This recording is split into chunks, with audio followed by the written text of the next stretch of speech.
Okay, so I have a question. What is the importance of documenting this video? The importance of documenting the video, the story you mean? The story, yeah. Okay. Well, this is a story, first and foremost, about a foreigner in a country. Okay.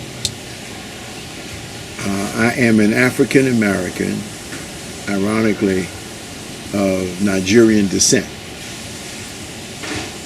that didn't know he was an African American of Nigerian descent until recently, in a DNA analysis. I had two DNA analyses. One was about the haplogroup. The next one was about ancestry. So I'm a foreigner from the United States living in the only French province in North America. And I came here on business right after 9/11. And ironically, it affected me so much, it felt like home, and I decided to stay. In staying, I ran across a book written by a woman named Francine Bernier. That book was called Templar's Legacy in Montreal, the New Jerusalem of the Christian World. And they're talking about the Knights Templars, so forth and so on. Now, before I went to university, back in the day, I convinced my mom and dad to sign for me going into the United States Marine Corps. This is something I decided I wanted to do when I was 10. It's a long story. I won't get too into that right now. But, and I'm old enough to have served in the United States Marines during the 1960s as a 17-year-old. And during that journey, I served in Vietnam.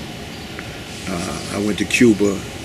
I ended up in a secret installation at some point in Europe before I went back to the United States. I came here on business. I didn't expect to stay. I developed a love interest, a family. I'm a permanent resident, soon to be a citizen. So this story and the story that Francine was doing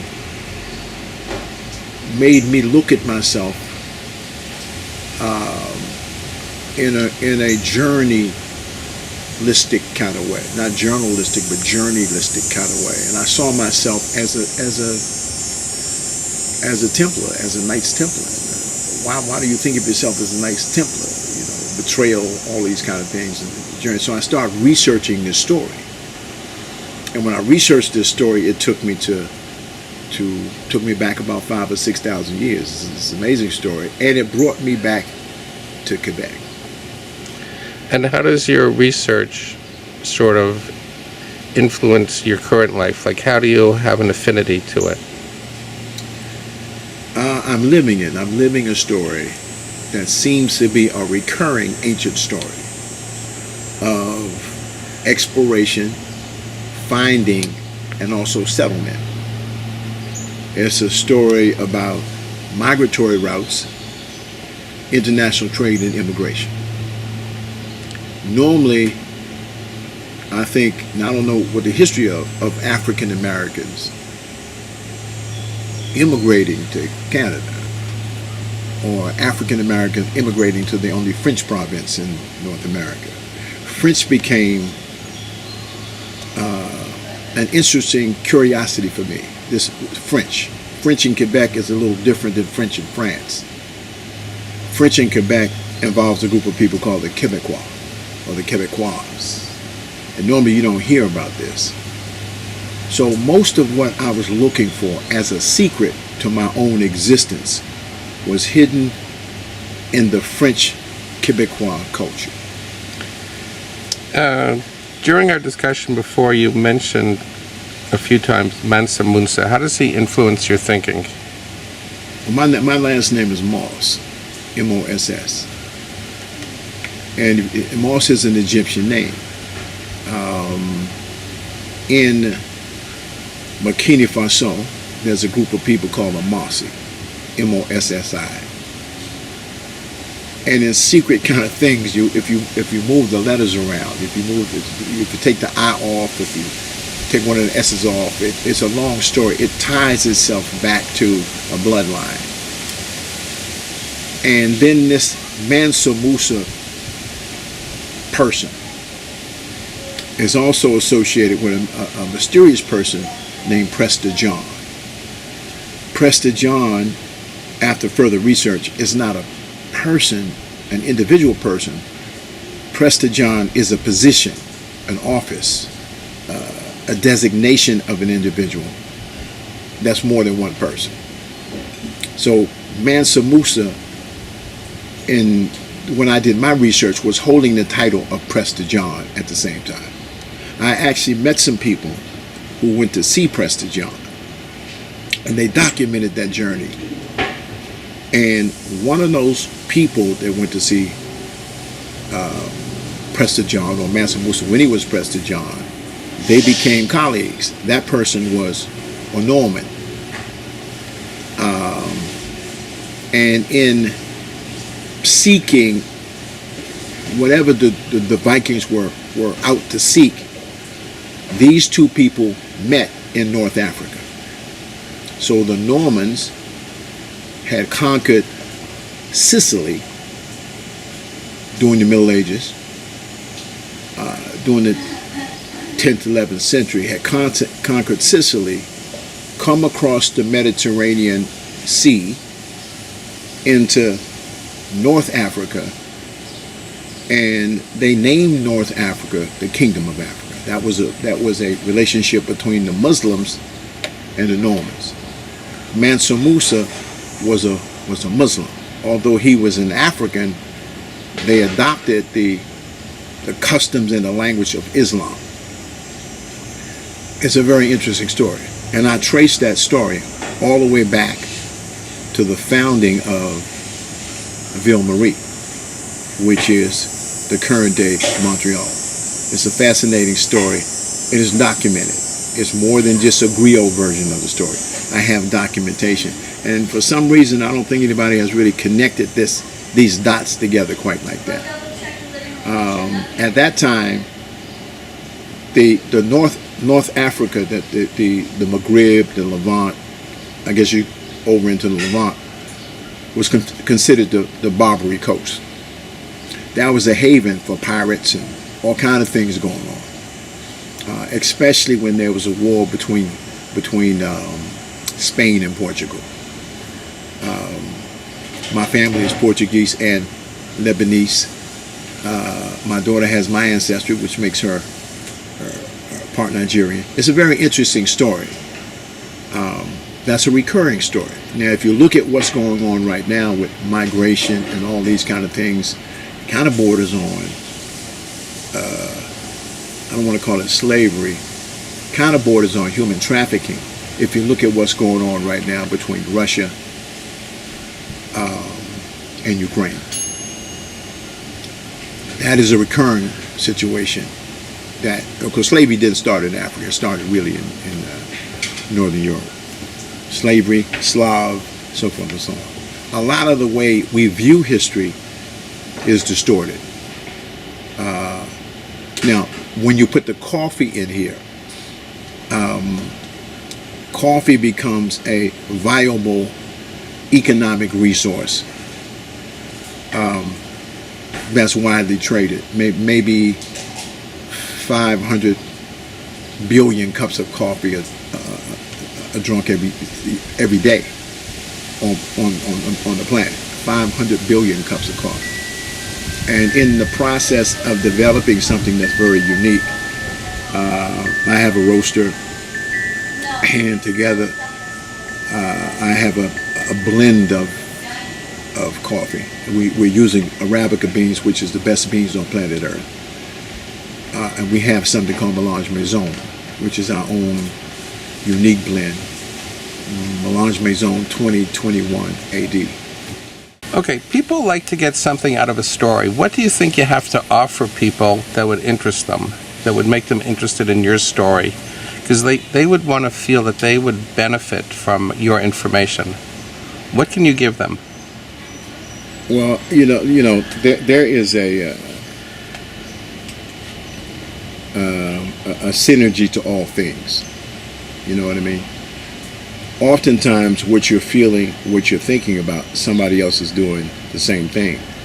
And sometimes a conversation is triggered because a person hears you say something or sees you do. It's like art.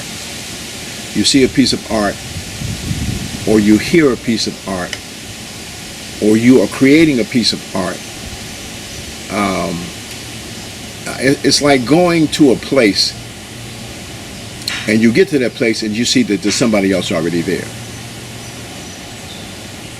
Whatever you're leaving or going to or about to experience, there's usually not a vacuum, but somebody else is there. So when you share a story, you'll be surprised who lives right next door. You understand what I'm saying? Yeah, yeah. And with the way social media is now, you're going into homes and places where really without knocking on the door or bothering anybody. It's just the way we are as humanity. We're all more connected with each other than we think, across racial lines, economic lines, geographical lines, geographical boundaries. This world is designed for us to be all connected. And if we're not connected, usually somebody else has created that barrier. And we need to be able to participate in our own reality, which is life on planet Earth.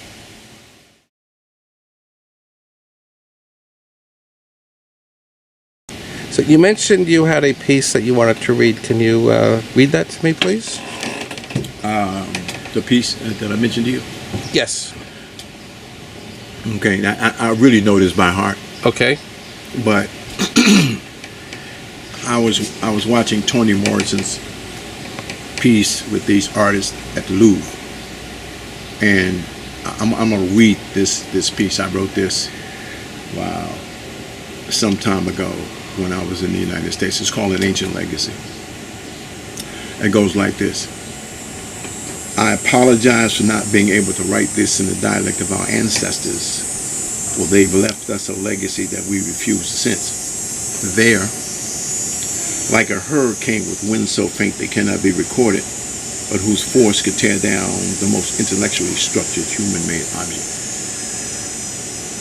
I apologize for not being able to write this in the dialect of our ancestors, for they have left us a legacy we refuse to sense. It's there. Remember the feeling? They called you to action. That time, this time, next time. Maybe if I could just feel it at the right time. You know. After the agricultural revolution, the industrial revolution, or during the technotronic age. Besides, if I don't get it, my kids will, right, grandfather? I apologize for not being able to write this in the dialect of our ancestors, for they've left us a legacy that we refuse to sense is there.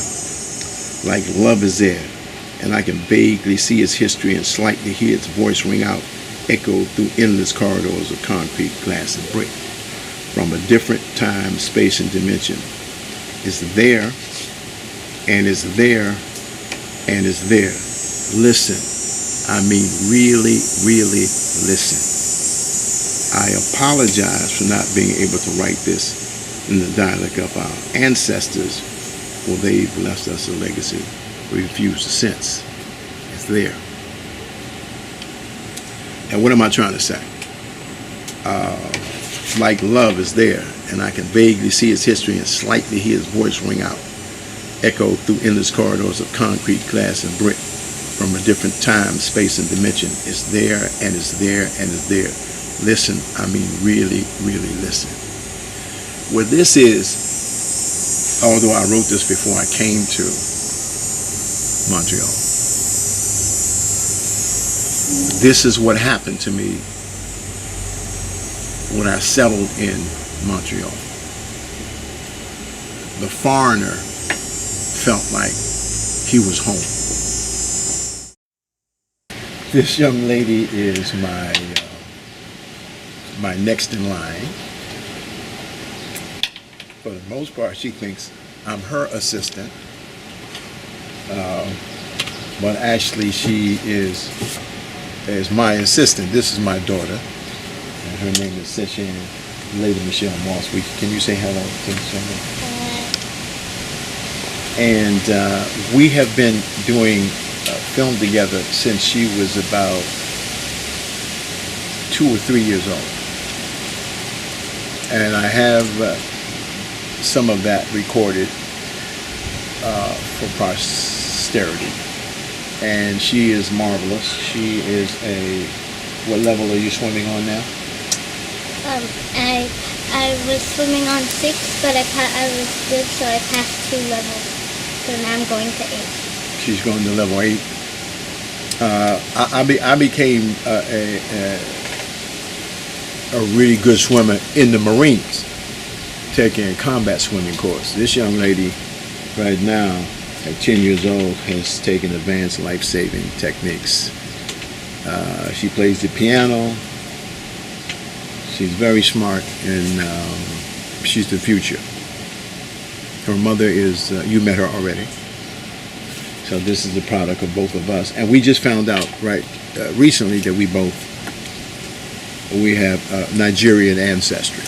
Daddy 33% and 18%. So it's very interesting finding out who we are in a number of different situations. And she has done a number of videos for her dad that are already published on YouTube, and we're working on one right now that we needed a little help on in terms of Daddy's interview. Did you like what you heard? Okay, so maybe you can talk to this young man, and you guys can work out what part of that video you can put on the tail end of what you want to do. You can work that out. Okay, would you like to say something to the camera? Hi. Hello. Hello. Anything you want to say to your friends? Don't you have a YouTube channel? You don't want to mention it? Okay. Where can we find you on YouTube? What's your Well, it's your a private channel, so I have to send you. you got to send the invitation. Okay. And what's the name of your private channel? LT Empire. LT? And LT Empire. Yeah, what Okay. does that stand for? My name and my friend's name. Yeah.